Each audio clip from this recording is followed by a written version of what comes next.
The Southern Realms are a collection of empires that span from Cathay to Lustia and everywhere in between. They represent a loose collection of subcultures of men with a focus on wealth and experience to create some of the most elite armies in the world. But how do they work in Total War Warhammer 3? Let's take a look and find out.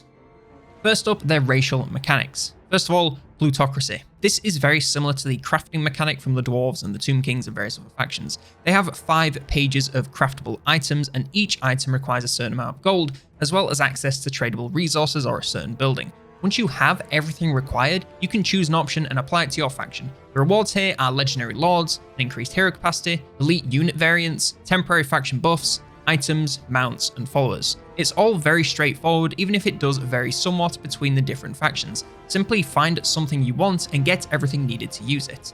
They also have rewards for their elite troops. All factions provide extra bonuses once units reach rank 7, granting them more damage, toughness, and vigor, giving them a huge power spike if they can survive to the higher levels. There's not really a way to actively use this since it just kinda happens. My only advice would be to use heroes with training to reach those levels quicker, and prioritize keeping your units alive just a little bit more than usual. As for their commandments, Hold Fairs is useful for rushing growth and increasing trade income. Foster Independence is great for establishing and maintaining control of a region. Collect Tribute is useful for extra income. Stimulate Trade is useful for faction-wide trade and port income. And Levy Conscripts is useful for healing up local armies and recruiting new leaders. As for the new factions added in this mod, first up we have the Border Princes, led by Valmir Gausa. He can build much cheaper, can make use of Dwarven Rangers units for some elite ranged sneaky superiority, can foster stronger alliances with the Dwarves much faster, and isn't in the favour of Myrmidia, so has to pay much more upkeep for her units. For his army, he heals his troops much faster to keep them fighting fit. Estalia is led by Lupio Sunscryer. He's an expert at milking as much income out of his provinces as possible at the cost of his people being pretty unhappy about the whole thing. He provides his basic halberd billmen with extra training, making them much more resistant to flanking attacks. His army pushes his income focus wherever he goes, but also bringing along those control issues, making him a little bit rich and sad, like my boy Post Malone. He increases the range of his gunpowder units and reduces upkeep of various units of all tiers. Tillier is led by Borgio the Besieger, and as the name might suggest, he's good at sieges, both attacking and defending, bringing bonuses for both. His army can build siege towers much faster, provides his units with major bonuses when battling on walls, and can recruit an extra of his special regiment of renowned crossbowmen. Bilbala is led by Lucrezia Belladonna. She's a bit of a diplomatic expert, allowing her improved relations with most factions, but especially humans and elves. She also gains allegiance points much faster, making for very strong alliances. Lastly, she's a heroes expert, allowing her much cheaper action cost, recruitment of Iranan Hillmen, and improved recruitment rank for her mercenary captains. Her army can recruit master duelists wherever she goes, and provides improved attack for all heroes in her army. And lastly, she reduces the chance for successful hero actions against her, making it very hard to slow down. The East Ind Company are led by Leonardo Catraza. He's a trading expert with much improved income and bonus effects from spices. However, he does face much more expensive recruitment until he retakes control of Miragliano, all the way on the other side of the map. Lastly, he has fostered extremely strong relations with the other trade lords in the region, making for easy alliances and agreements. His army has a strong focus on aggression, increasing the damage of a large number of his units. The West Ind Company is led by Marco Colombo. He's a master of the seas, gaining improved movement range, massive bonuses when and after fighting rogue armies, and near immunity to sea-based attrition. However, he does clash with the nearby Marcus Wolfhard and pays much more recruitment cost once he travels further inland. Lastly, he's pretty tight with the local lizards, probably since he takes out so many pirates. His own army moves even farther per turn and is very hard to get the drop on. Gashnagir is led by Gashnag the Black Prince. As somewhat of a reformed Strigoi vampire prince, he's not the most liked by either the vampire counts or some of the more religious units in the faction. However, his dark abilities do allow him to negate the effects of vampiric and swamp corruption and maintain much easier control of his lands. He's also an expert survivalist and can fend off and fight back against heroes very easily.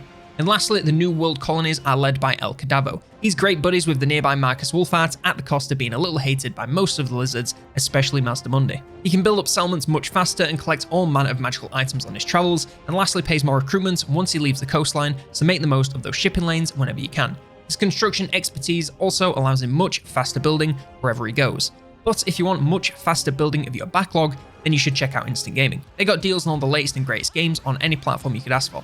So whether you want to complete your Warhammer 3 DLC collection or leap 40,000 years into the future and take on the Tyranids, Instant Gaming has you covered with the best prices and 24/7 instant access. Check them out at the link below, and thanks to Instant Gaming for partnering with the channel. Now we come to the roster, and it is full of new units unique to the faction. However, basically all of them are tweaked versions of existing units from other factions, so in the interest of brevity, I'll simply show their stats compared to the base unit so you get an idea of how they work. Valmir Gausa is a slightly stronger general of the Empire, as a Warhorse, Barded Warhorse, and a Radiant Pegasus.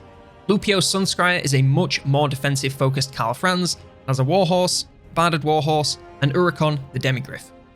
Borgio the Besieger is a stronger armor-piercing general of the Empire, as a Warhorse and a Barded Warhorse. Lucrezia Belladonna is a weaker Marathi with Law of Death, and as a Barded Warhorse. Leonardo Catraza is a much more damage-focused general of the Empire, and as a Warhorse, Barded Warhorse, and a Jade Griffin. Marco Colombo is a more hybrid version of Marcus Wolfart, and has a Warhorse and Doom Crossbolt, and a Barded Elven Steed and Doom Crossbolt. Gashnag the Dark Prince is a more armoured Strigoi Ghoul King with the Law of the Shadows.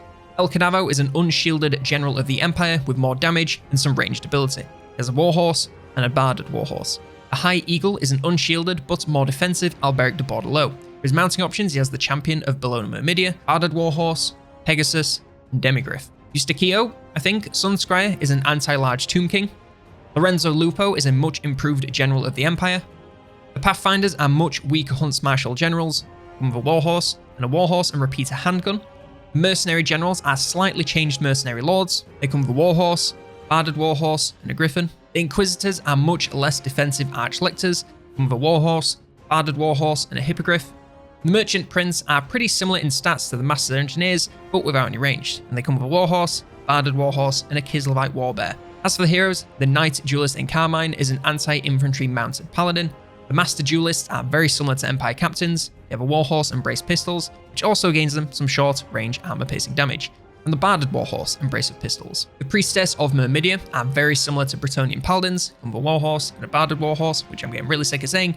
And lastly, the Hedge Wizards, which are literally just the Empire Wizard heroes. They come with Beasts, Metal, Death, Fire, Heavens, Life, Light, and Shadows. And they come with a Barded Warhorse, Imperial Pegasus, or Imperial Griffin for the Beasts version only.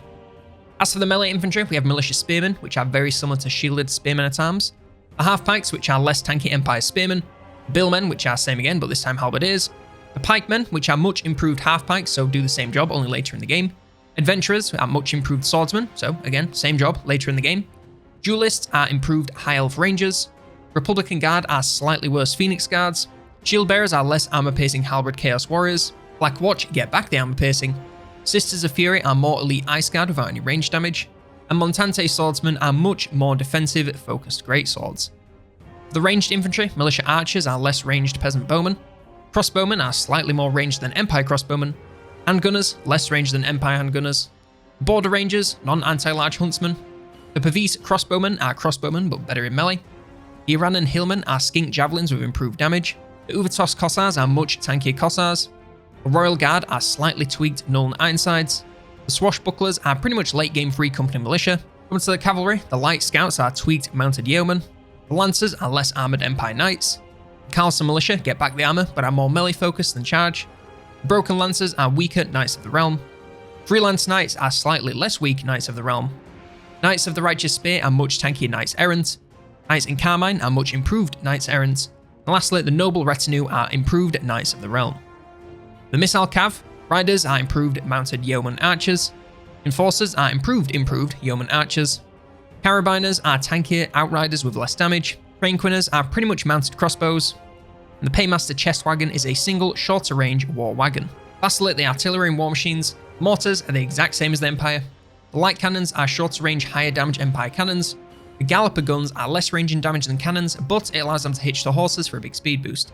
And the Tortoise Tank is kind of like the Steam Tank, but much more range damage and less melee power. We also have their extended roster, only really recruitable through the Plutocracy mechanic. The to Chaffin's Fist are Republican Guard and gain the Press On ability. The Prince's Own are Blackwatch. Arena's Owls are Militia Archers. Sons of Strigos are Handgunners with Curse-imbued missiles. Estragon's Pariahs are Adventurers and gain range damage and become demonic. Gunslinger Brustlers are Light Scouts and gain Dirty Fighting imbued attacks and the Lasso ability. Unsingen Challengers are Broken Lancers. Knights of the Starry Shield are Knights of the Righteous Spear and gain a blinding light imbued attacks and Bellona's Radiance ability. Knights Forlorn of Monte Castello are Knights in Carmine. Otho's Unlucky Organ is an organ gun with What's That Smell imbued attacks and Rune of Immolation ability. And Ugaletti's Floating Ordnance is a tortoise tank and gains the Zip override ability. Lastly, the Regiments of Renown. The Alcantony Fellowship are a pikeman unit that gains Encourage. The Cursed Company are Cane Wraiths that gain several abilities. The Leopard Company are pikemen and gain immunity to Psychology. Horazzo's Lost Legion are pikemen. Knights of Oregio are not a direct change but function much like improved adventurers. Rico's Republican Guard are pikemen. Vespero's Vendetta are duelists and Kingol's Fear gain expert charge defense and missile resistance. Marksmen of Miragliano are crossbowmen and gain missile resistance. Birdmen of Catraza are a bizarre unit unlike anything in the roster that can fire from the skies but go down fast to pretty much anything in melee or from range. Braganza's Besiegers are Pavis crossbowmen. Mengil Manhide's Manflayers are great sword shades and gain the Banner of Kalad and Flayers ability. Tichi Hoochie's Raiders are Cold One Riders and swap predatory fighting and primal instincts for the Blessing of Enchilada. Bolan's Venators are closest to the Noble Retinue and gain the Last One to Die's Assisi ability. Bronzino's Galloper Guns are Galloper Guns. And Asanil the Dragon Lord is more or less a prince and a star dragon without the skills and lord abilities and gains the Dragon Tamer ability. Now for a few closing thoughts on the mod and the faction. I feel like a lot more focus went into the roster side of things, and that's just fine. The units here all look fantastic and fit really well into the game without feeling unbalanced in either direction. There's a lot of variety and the faction is able to take on a number of playstyles similar to the Empire while still maintaining their own distinct identity. The Lords in particular have a lot of variety both in their looks and battle specialties, making them each feel like specialists at their own jobs. On the campaign side of things, it's a little bit thinner. The factions all share the one mechanic and it's pretty much just an improved version of crafting that many base game factions have access to. It's not bad, in fact it's far better than the crafting any of the others make use of, since the rewards are extremely varied and not just endless useless items. However, it doesn't make for the most interactive campaign. All you do is stockpile gold and tradable resources and then you can access pretty much everything. It would have been nice to have seen at least one more mechanic for the faction as a whole, if not something for the individual factions. As is, they feel extremely similar with the exception of some unit availability. The Reformed Vampire dude doesn't even have Vampiric Corruption, which may or may not be lore accurate, I wouldn't know, but it'd at least add something to make him feel unique. All in all, the factions feel like a stripped down version of the Empire with a different roster. They're not bad and are honestly a pretty good faction for newer players since they are so simple. But if you're hungering for new complex mechanics, then you might be a little bit disappointed. Still, with a huge roster with some great variety, you at least can't go wrong on the battle side of things. Plus, with all the buffs they bring to elite units, you're in for one hell of a snowball once you get going. And that's all I have for this Southern Realms mod. Let me know what you thought of the mod in the comments below and any you'd like me to check out next. Like, subscribe, become a member to see yourself in the credits, and if you want more Warhammer 3 mod videos, then check out this one on the Bretonnia Overhaul.